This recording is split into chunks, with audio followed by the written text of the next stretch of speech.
नमस्कार दोस्तों। हर हर महादेव। वीणा Deepak Soni YouTube channel में आपका स्वागत है। आज मैं आपको इस वीडियो के माध्यम से अनंत चतुर्थी व्रत की कथा कहानी सुनाती हूँ। एक समय की बात है, एक बार महाराज युधिष्ठिर ने राजसूय यज्ञ किया। उस समय यह यज्ञ मंडल का निर्माण सुंदर तो था ही, अद्भुत भी था।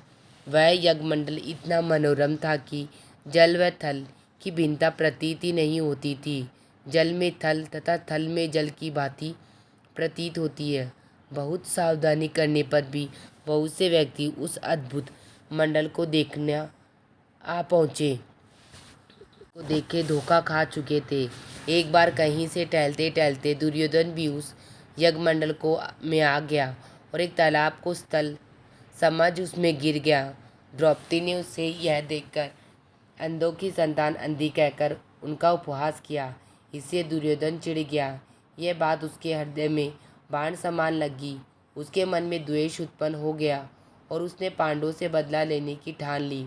उसके मस्तिष्क में उस अपमान का बदला लेने के लिए विचार उपजने लगे। उसने बदला लेने के लिए पांडवों को धूर्त कीड़ा में हराकर उस अपमान का बदला लेने की सोची। उसने पांडवों को जुओं में पराजित कर दिया। पराजित होने पर भी प्रतिज्ञा के अनुसार पांडवों को 12 वर्ष के लिए वनवास भोगना पड़ा।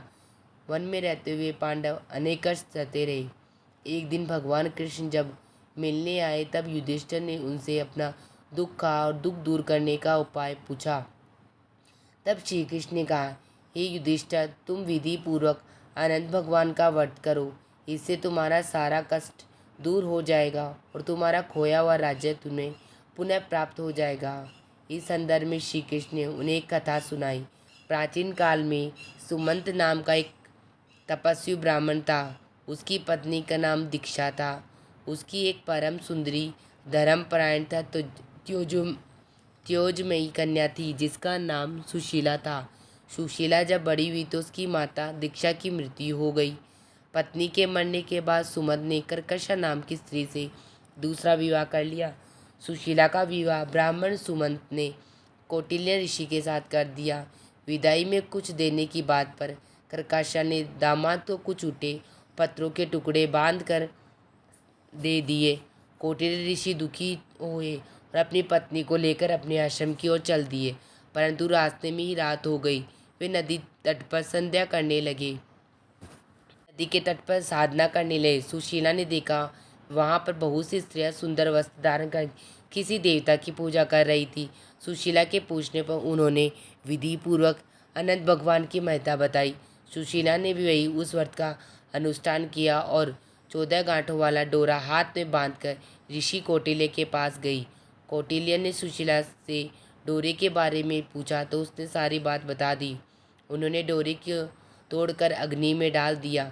इससे भगवान अनंत जी का अपमान हुआ। परिमाणतः ऋषि कौटिल्य दुखी रहने लगे। उनकी सारी संपत्ति नष्ट हो गई। इस दरिद्रता का उन्होंने अपनी पत्नी से कारण पूछा तो सुशीला ने अनंत भगवान का डोरा जलाने की बात कही। पश्चाताप करते हुए ऋषि कौटिल्य अनंत डोरे की प्राप्ति के लिए वन में चले गए। वन में कई दिनों तक भटकते भटकते निराश होकर एक दिन भूमि पर गिर पड़े। तब अनंत भगवान प्रकट हुए कर बोले, हे कौटिल्य, तुमने मेरा तिरस्कार किया था, उसी से तुम्हें इतना कष्ट भोगना पड़ा। तुम दुखी हुए हो, अब तुमने पश्चाताप किया, मैं तुमसे प्रसन्न हूँ। अब तुम घर जाकर विधि पूर्वक अनंत व्रत करो। 14 वर्ष पर्यंत करने से तुम्हारा दुख दूर हो जाएगा। तुम धन धान्य से संपन्न हो जाओगे। कौटिल्य ने वैसा ही किया और उन्हें सारे कष्टों से मुक्ति मिल गई। श्री कृष्ण की आज्ञा से युधिष्ठिर ने भी अनंत भगवान का व्रत किया, जिसके प्रभाव से पांडव महाभारत के युद्ध में विजयी हुए तथा चिरकाल तक राज्य करते रहे।